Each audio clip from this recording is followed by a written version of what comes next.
ድሃ ማለት ማን እንደሆነ ታውቃላችሁ? ነቢያችን ሰለላሁ ዐለይሂ ወሰለም በአንድ ወቅት ሰሐቦቹን አተድሩነ መል ሙፍሊስ አሉ።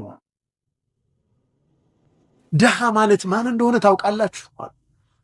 አግኝቶ ያጣ ማለት ነው ሙፍሊስ ማለት። አግኝቶ ሀብታም የነበረ ሰው ከስሮ ሲደህይ ሙፍሊስ ይባላል። አፍለስ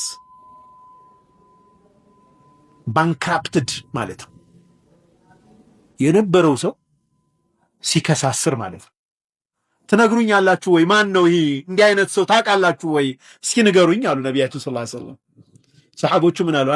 አልሙፍሊሱ ዐንደና መን ላ ዲርሃመ ለሁ ወላ ዲናራ ወላ መታዕ አው ከማ ቃል ሰሐባ። ዲርሃም፣ ዲናር፣ ዕቃ፣ የቤት ዕቃ የሌለው ሰው ይህንን ነው እኛ ሙፍሊስ የምንለው አሉ። አላላ ነቢያችን ሰለላሁ ዐለይሂ ወሰለም ሌላ ዴፊኒሽን ነገሯቸው። ሌላ ትርጉም የሙፍሊስ የቂያማ ቀን የተራራ ያህል ኸይር ስራ ሰርቶ ይመጣል።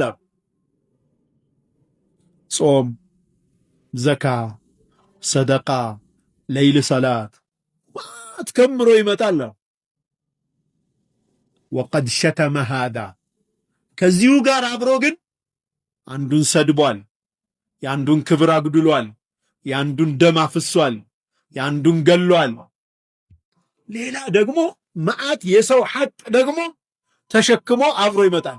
ተራራ ያክል መልካም ስራና እንደዚሁ ደግሞ የሰዎች መብት ተረግጠው የሰው ሐቅ ተነክቶ ደግሞ ወንጀል ይዞ ይመጣል። ፈዩእኸዙ ሚን ሐሰናቲሂ አላህ እንግዲህ ማሊክ የውሚዲን አይደል? ማሊክ የውሚዲን እኮ ነው። ዳኛው እሱ ነው፣ ፈራጁ እሱ ነው። ፍርዱ ደግሞ ዝንፍ አይልም። እያንዳንዷ በሰው ላይ የፈጸምካትን ወንጀል ከሐሰናህ እየተነሳ ክፈል ይባላል። እየተነሳ ይከፈላል። ሐታ ኢዛ ነፊድ ሐሰናው በሙሉ ያልቃል አሉ ነቢያችን ሰለላሁ ዐለይሂ ወሰለም። አያችሁ ሙፍሊስ አላህ ይጠብቃል። ይጨርሳል ሐሰናውን። ፈዩእኸዙ ሚን ሰይአቲሂም እሱ የሚሰጠው ጨረሰ አይደለም፣ ከነሱ ወንጀል ይያዝና ወደ እሱ ይደረጋል።